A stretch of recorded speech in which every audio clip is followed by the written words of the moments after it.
السلام علیکم ورحمۃ اللہ وبرکاتہ۔ الحمد للہ وحدہ والصلاة والسلام علی من لا نبی بعدہ۔ معزز دینی بھائیو،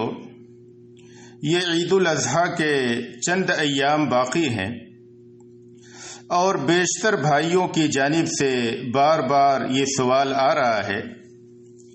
کہ کافر کو قربانی کا گوشت دینا جائز ہے یا جائز نہیں ہے۔ تو اس کا جواب یہ ہے کہ کافر کو قربانی کا گوشت دینا جائز ہے، اس میں شرعاً کوئی حرج نہیں ہے۔ البتہ اگر کوئی ایسا کافر ہے جو مسلمانوں سے لڑ رہا ہو، ان پر ظلم و ستم ڈھا رہا ہو، ان کو ان کے گھروں سے نکالنے کے درپے ہو، کھلم کھلا مسلمانوں سے اپنی دشمنی کا اظہار کر رہا ہو، تو پھر ایسے کافر کو قربانی کا گوشت دینا جائز نہیں ہے، یا یہ کہ دوسرے صدقات و خیرات بھی اسے دینا جائز نہیں ہے۔ اللہ نے قرآن کریم میں فرمایا، لا ينهاكم الله عن الذين لم يقاتلوكم في الدين ولم يخرجوكم من دياركم ان تبروهم وتقسطوا اليهم ان الله يحب المقسطين، کہ جن لوگوں نے تم سے تمہارے دین میں لڑائی نہیں کی اور تمہیں تمہارے گھروں سے جلا وطن نہیں کیا، اللہ تعالی تمہیں ان کے ساتھ سلوک و احسان کرنے اور منصفانہ بھلے برتاؤ کرنے سے نہیں روکتا ہے۔ یعنی اس طریقے کے کافروں کے ساتھ بھلا برتاؤ کرنا، ان کے ساتھ حسن سلوک کرنا، ان کو ہدیے دینا، قربانی کا گوشت دینا، ان میں شرعاً کوئی حرج نہیں ہے۔ پھر اللہ تبارک و تعالی نے آگے فرمایا، انما ينهاكم الله عن الذين قاتلوكم في الدين واخرجوكم من دياركم وظاهروا على اخراجكم ان تولوهم ومن يتولهم فاولئك هم الظالمون۔ اللہ تعالیٰ تمہیں صرف ان لوگوں کی محبت سے روکتا ہے جنہوں نے تم سے دین کے بارے میں لڑائیاں کی اور تمہیں تمہارے گھروں سے نکالا اور تمہارے گھروں سے نکالا دینے والوں کی مدد کی۔ تو ان دونوں آیتوں کی روشنی میں یہ بات واضح ہو گئی کہ اگر کافر ہمارے ساتھ اچھے طریقے سے رہ رہا ہے، بھلے انداز میں رہ رہا ہے، ہمارے اوپر ظلم و ستم نہیں کر رہا ہے، تو اسے قربانی کا گوشت دینے میں اور اس کے ساتھ دیگر بھلائیاں اور حسن سلوک کرنے میں شرعاً کوئی حرج نہیں ہے۔ مجاہد رحمہ اللہ بیان کرتے ہیں کہ ایک بار حضرت عبداللہ بن عمرو بن عاص رضی اللہ عنہ کے گھر پہ ایک بکری ذبح ہوئی۔ جب وہ گھر میں آئے تو انہوں نے اپنے گھر والوں سے پوچھا، اہدیتم لجارنا الیہودی، کیا تم نے کچھ گوشت بطور ہدیہ ہمارے یہودی پڑوسی کو بھیجا ہے؟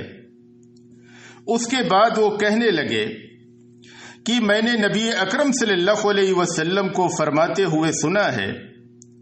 ما زال جبرائیل یوصینی بالجار حتی ظننت انہ سیورثہ، کہ آپ صلی اللہ علیہ وسلم فرما رہے تھے کہ حضرت جبرائیل مجھے پڑوسیوں کے بارے میں ان کے ساتھ حسن سلوک کی برابر وصیت کرتے رہے، یہاں تک کہ مجھے یہ گمان ہونے لگا کہ کہیں اسے وراثت میں حصے دار نہ بنا دیں۔ اس کو امام ترمذی رحمہ اللہ نے روایت کیا اور علامہ البانی رحمہ اللہ نے صحیح قرار دیا ہے۔ تو اس روایت سے یہ بات واضح ہو جاتی ہے کہ کافر کو گوشت یا کوئی چیز ہدیہ دینے میں شرعاً کوئی حرج نہیں ہے۔ صحیح بخاری و مسلم کی روایت ہے، حضرت عبداللہ بن عمر رضی اللہ عنہ بیان کرتے ہیں کہ ایک بار نبی اکرم صلی اللہ علیہ وسلم کے پاس کچھ ریشمی جوڑے آئے۔ آپ صلی اللہ علیہ وسلم نے ان میں سے ایک جوڑا عمر بن خطاب رضی اللہ عنہ کے پاس بھیجا اور ان سے فرمایا کہ میں نے تمہیں یہ جوڑا اس لیے نہیں دیا ہے کہ تم اسے پہنو، میں نے اس لیے دیا ہے کہ یا تو تم اسے بیچ لو یا یہ کہ کسی کافر کو ہدیہ کر دو، کسی کافر کو پہنا دو۔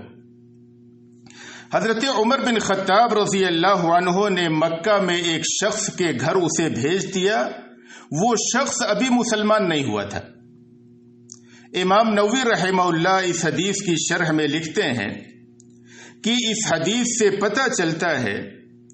کہ مشرک یا کافر کو کپڑا یا کوئی چیز ہدیہ کرنا جائز ہے۔ تو ان آیات و احادیث کی روشنی میں یہ بات واضح ہو جاتی ہے کہ کافر کو قربانی کا گوشت دینے میں کوئی حرج نہیں ہے۔ اسی طریقے سے اگر وہ کافر محتاج ہے، ضرورت مند ہے، تو اسے نفلی صدقات و خیرات بھی دیے جا سکتے ہیں اور اس کی مدد کی جا سکتی ہے۔ البتہ زکوٰۃ کا مال یہ مسلمانوں کے لیے خاص ہے، زکوٰۃ کافر کو نہیں دی جائے گی۔ اس میں سے صرف ایک مصرف ہے، وہ تالیف قلوب کا، یعنی اگر کوئی کافر اسلام سے قریب ہو رہا ہے، اس کے دل میں اسلام کی محبت پیدا ہو رہی ہے اور یہ امید ہے کہ اگر کچھ مال اسے دیا جائے تو وہ مسلمان ہو جائے گا، تو ایسا کیا جا سکتا ہے۔ تو خلاصہ کلام یہ ہے کہ قربانی کا گوشت کافر کو دینے میں شرعاً کوئی حرج نہیں ہے اور ایسا کرنا جائز ہے۔ واللہ عالم وصلی اللہ علی نبینا محمد۔